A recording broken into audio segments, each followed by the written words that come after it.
Question number 7, Ron Mark. Thank you, Mr. Speaker.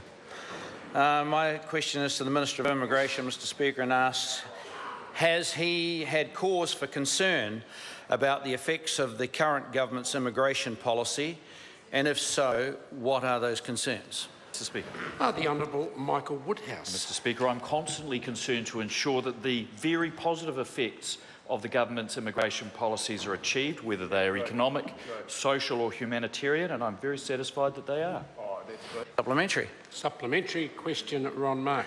Thank you, Mr. Speaker. To the Minister, does he agree with the Director of the Serious Fraud Office who told Parliament's Law and Order Committee that, quote, immigration to New Zealand has brought other cultures which take a completely different view in relation to conduct we consider to be corrupt, end of quote?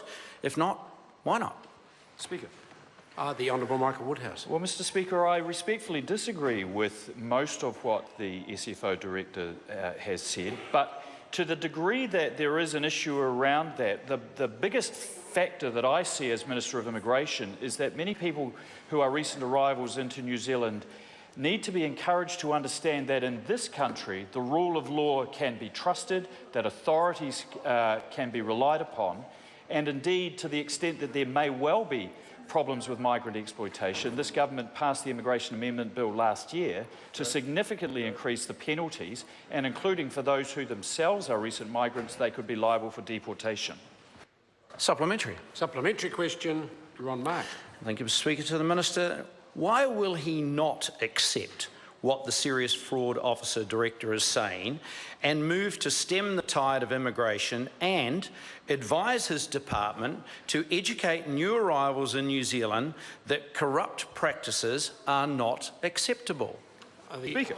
The Honourable Michael Woodhouse. Mr. Speaker, because to the extent that the SFO Director was referring to the Transparency International report recently released, and which she quoted, the changes in in New Zealand's ranking were very, very much at the margins, and we can remain confident that there is very low or no levels of corruption in this country. To the second question, no, because this government believes that sensible migration policy and immigration policy is very, very positive. Sensible, Ron.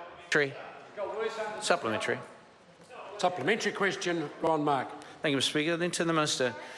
So is he happy that unfortunate numbers of immigrants are bringing corrupt practices such as backhanders to government officials and other nefarious activity to New Zealand, such as the way they are treating employees of their own ethnicity? Is he happy with that?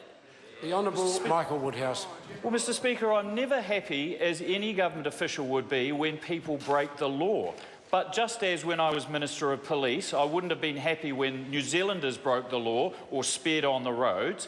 There needs to be consequences. There are. We have very, very sound immigration policies, and the things that the member describes are very much at the margins. He should not be using it to peddle his party's redneck policies of anti-immigration. Order. The last part of that answer was... Point of order. Point of order. Ron Mark. Mr. Speaker, that was a rather offensive statement to accuse a party of being redneck. I ask your protection from the House. Order. I'm going to ask the Minister just to stand and withdraw the last 3 or 4 words of that answer. I withdraw those last words. Order. Question number 8,